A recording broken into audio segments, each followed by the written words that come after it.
নমস্কার বন্ধুরা, আজকের ভিডিওটিতে এমন কিছু মাছ সম্পর্কে জেনে নেওয়া যাক যেগুলো গর্ভবতীদের জন্য শরীরে বিষের মতো কাজ করে। ভিডিও শুরু করার আগে আপনাদের কাছে অনুরোধ রইল, এই তথ্য যদি আপনাদের কাছে সাহায্যকারী মনে হয় তাহলে এই ভিডিওটি লাইক করে আপনার বন্ধুদের সাথে শেয়ার করুন এবং আমাদের কমেন্ট বক্সে আপনাদের মন্তব্য লিখুন। আমাদের চ্যানেলে এরকম আরও উপকারী কন্টেন্টের জন্য সাবস্ক্রাইব করুন। চলুন তাহলে ভিডিওটি শুরু করা যাক। গর্ভবতী, স্তন্যদানকারী মহিলা বা মা হওয়ার পরিকল্পনাকারী মহিলাদের এই মাছ খাওয়া এড়িয়ে চলতে হবে, কারণ এতে বিষাক্ত পদার্থ রয়েছে যা ভ্রূণ, শিশু ও শিশুদের স্নায়ুতন্ত্রের বিকাশে সমস্যা সৃষ্টি করে। মাছ খেতে অনেকেই পছন্দ করেন। বাজারে গেলেও বড় সাইজের মাগুর মাছ কেনা থেকে বিরত থাকুন, কারণ মাছের আকার দ্রুত বাড়ানোর জন্য অনেক সময় অনেক ধরনের হরমোন তার শরীরে প্রবেশ করানো হয়, যা আমাদের জন্য খুবই ক্ষতিকর। অনেকেই বাংলা মাছ খেতে পছন্দ করেন, কিন্তু এই মাছে পারদ থাকে। খেলে অনেক বিপজ্জনক রোগ হতে পারে। তাই আপনিও যদি বাংলা মাছ খান তাহলে আজ থেকে মাছ খাওয়া এড়িয়ে চলুন। টুনা মাছ হল একটি বিদেশি নোনা জলের মাছ। এতে প্রচুর পরিমাণে পারদও রয়েছে। মাছে প্রচুর পরিমাণে হরমোন এবং অ্যান্টিবায়োটিক ইনজেকশন দেওয়া হয়। তেলাপিয়ায় রয়েছে প্রচুর পরিমাণে ক্ষতিকর চর্বি, যা শরীরে কোলেস্টেরলের মাত্রা বাড়ায়, যা হৃদরোগ সহ অন্যান্য রোগের কারণ হতে পারে। এছাড়াও আপনার হাঁপানি বা বাত থাকলে তেলাপিয়া মাছ খাওয়া এড়িয়ে চলতে হবে। তাই গর্ভাবস্থায় যে কোনো মাছ খাওয়ার আগে জেনে নিন সেই মাছ স্বাস্থ্যের জন্য কতটা বিপজ্জনক। এই বিশেষ্য থেকে আমরা জানতে পারলাম যে পারদযুক্ত মাছ খেলে কি কি ক্ষতি হতে পারে। পারদ একটি অত্যন্ত বিষাক্ত ধাতু, যা দীর্ঘদিন শরীরে জমে থাকলে নানা রকম জটিল রোগের সৃষ্টি করতে পারে। স্নায়ুতন্ত্রের ক্ষয়, স্মৃতিশক্তি হ্রাস, মনোযোগে সমস্যা, হাত পা ঝিমঝিম করা, এমনকি মানসিক স্বাস্থ্যেরও অবনতি হতে পারে। বিশেষ করে গর্ভবতী মা যদি বেশি পারদযুক্ত মাছ খান তবে গর্ভের শিশুর মস্তিষ্ক ও স্নায়ুতন্ত্রের বিকাশে মারাত্মক প্রভাব পড়তে পারে। ছোট শিশুদের ক্ষেত্রেও এর প্রভাব দীর্ঘমেয়াদে ভয়াবহ হতে পারে। তাদের শেখার ক্ষমতা, আচরণ ও মনোসংযোগে সমস্যা দেখা দিতে পারে। আমরা আরও জানলাম যে বড় আকৃতির সামুদ্রিক মাছ যেমন টুনা, সোর্ডফিশ, কিং ম্যাকারেল বা শার্ক মাছ সাধারণত বেশি পরিমাণ পারদ বহন করে। অন্যদিকে ছোট ও কমবয়সী মাছ যেমন চিংড়ি, ইলিশ, রুই বা কাতলা মাছ তুলনামূলকভাবে নিরাপদ।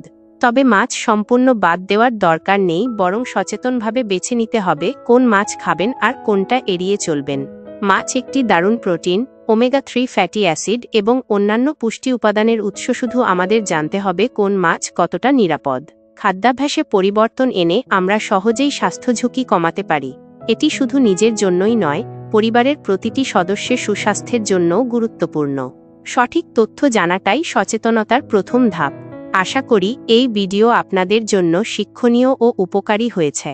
ভবিষ্যতে আরও স্বাস্থ্য সচেতনতা ও পুষ্টি সম্পর্কিত বিষয় নিয়ে আলোচনা করতে আমরা আবার আসব। আমাদের চ্যানেলের সঙ্গে যুক্ত থাকুন। ভিডিওটি ভালো লাগলে শেয়ার করুন যেন অন্যরাও সচেতন হতে পারে। ভালো থাকুন, সুস্থ থাকুন, নিরাপদ থাকুন। ধন্যবাদ। নমস্কার বন্ধুরা, আজকের ভিডিওটিতে আমরা জেনে নেব গর্ভাবস্থায় কি কি মাছ খাওয়া যাবে না। চিকিৎসকদের মতে যেসব সামুদ্রিক মাছে অধিক মাত্রায় পারদ থাকে সেইগুলি অন্তঃসত্ত্বা অবস্থায় খাওয়া উচিত নয়। শার্ক, টুনা ইত্যাদি মাছে বেশ ভালো পরিমাণে পারদ থাকে, তাই হবু মায়েদের জন্য এই সব মাছ এড়িয়ে চলাই ভালো। তবে চিংড়ি, স্যালমন, তেলাপিয়া, মাগুর, শিঙি ইত্যাদি মাছে কম মাত্রায় পারদ থাকে, তাই এই সমস্ত মাছগুলি অল্প পরিমাণে খাওয়া যেতেই পারে। নমস্কার বন্ধুরা, আজকের ভিডিওটিতে আমরা জেনে নেব প্রেগন্যান্সিতে কোন মাছ নিরাপদ আর কোনটি খেলে ঝুঁকি। দেখে নিন চিকিৎসকের দেওয়া সম্পূর্ণ তালিকা।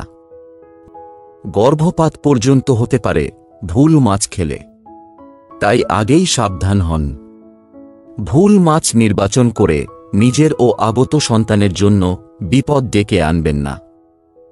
তার কথা না শুনে জানুন বিশেষজ্ঞের মত। যদি গর্ভবতী কিংবা প্রেগন্যান্ট থাকা খুব কাছেরই কেউ হন, তাহলে এই প্রতিবেদন আপনার জন্য। প্রেগন্যান্সিতে অনেকেই বিভ্রান্তিতে থাকেন কোন মাছ খাবেন আর কোনটি খাবেন না তাই নিয়ে। যদি আপনিও গর্ভাবস্থায় মাছ খাওয়া নিয়ে সংশয়ে থাকেন, তবে ডাক্তারের কাছ থেকে জেনে নিন এই সময়ে কোন মাছ খাওয়া উচিত আর কোনটি খাওয়া উচিত নয়। বিশেষজ্ঞদের মতে আপনি গর্ভাবস্থায় মাছ খেতে পারেন কোনো দ্বিধা ছাড়াই, কিন্তু সব ধরনের নয়। আপনাকে নির্দিষ্ট ধরনের কিছু মাছ থেকে দূরে থাকতে হবে। কলম্বিয়া এশিয়া হাসপাতালের গাইনোকোলজিস্ট ডাক্তার রঞ্জনা বেকন বলেন, গর্ভে থাকা শিশুর পরিপূর্ণ বিকাশের জন্য পুষ্টি উপাদান খুবই গুরুত্বপূর্ণ এবং প্রায় সব পুষ্টিই মাছে থাকে। যদিও তারা স্যাচুরেটেড ফ্যাট কম, তারা অন্যান্য প্রোটিন এবং ভিটামিন সমৃদ্ধ। শুধু তাই নয়, মাছে রয়েছে প্রচুর ওমেগা ফ্যাটি অ্যাসিড এবং শিশুবান্ধব ডিএইচএ, যা অন্য কোনো খাবার খেয়ে খুব কমই পাওয়া যায়। তবে এটি পারদ সমৃদ্ধ। অতএব সবসময় একটি সংশয় থেকেই যায় যে আদৌ মাছ খাওয়া গর্ভবতী মহিলাদের জন্য নিরাপদ কিনা। এ কারণে অনেক নারী এই সময় মাছ খাওয়া এড়িয়ে যান। চলুন জেনে নেওয়া যাক উত্তর। গর্ভাবস্থায় ডাক্তারদের দ্বারাও সুপারিশ করা হয় মাছ। যদি আপনি সঠিক ধরনের সামুদ্রিক মাছ খান, তাহলে আপনার জন্য সেটি অবশ্যই নিরাপদ। গর্ভবতী মহিলা বা বুকের দুধ খাওয়ানো মহিলারা প্রতি সপ্তাহে 225 থেকে 335 গ্রাম মাছ খেতে পারেন, যে মাছে পারদ কম থাকে। চলুন এবার জেনে নেওয়া যাক গর্ভাবস্থায় কোন মাছ খাওয়া উচিত নয়। যদিও গর্ভাবস্থায় মাছ খাওয়ার অনেক উপকারিতা রয়েছে, তবে আপনার এমন কিছু মাছ খাওয়া এড়ানো উচিত যাতে পারদের মাত্রা বেশি থাকে, বা সামুদ্রিক জাতীয় মাছ খাওয়া উচিত নয়। এর কয়েকটি উদাহরণ দেখে নিন তালিকায়। ইম্পোর্ট করা মাগুর মাছ, পাঁকাল মাছ, টুনা ম্যাকারেল, রাজা ম্যাকারেল, মেক্সিকো উপসাগরের টাইলফিশ, হাঙর, পোলোয়ার মাছ, কংড়া রাফি মেলিন। অন্যদিকে স্বাস্থ্য উপকারিতার জন্য গর্ভাবস্থায় ও সবসময় আপনার সপ্তাহে একবার এই মাছগুলি খাওয়া উচিত বলে মনে করছেন বিশেষজ্ঞরা। নীল মাছ, মহিষ মাছ, কর্পোরেশন চিলিয়ান, সমুদ্র খাদ গ্রুপার ও হালিবুট। বন্ধুরা, আজকের ভিডিওটি এখানেই শেষ করছি। আমাদের ভিডিও দেখার জন্য ধন্যবাদ। আপনার প্রশ্ন এবং মতামত নিচের কমেন্ট সেকশনে শেয়ার করুন এবং এরকম আরও উপকারী কন্টেন্টের জন্য আমাদের চ্যানেলটিকে সাবস্ক্রাইব করে পাশে থাকুন। আমাদের ইনস্টাগ্রাম এবং ফেসবুক পেজ ওয়েলনেস ওয়ান্ডার্স অবশ্যই ফলো করুন। আপনাদের সমর্থন এবং ভালোবাসা আমাদের প্রেরণা দেয়। সবাই খুব ভালো থাকবেন আর সুস্থ থাকবেন, আর সদা সর্বদা ওয়েলনেস ওয়ান্ডার্সের সাথে জুড়ে থাকবেন। নমস্কার।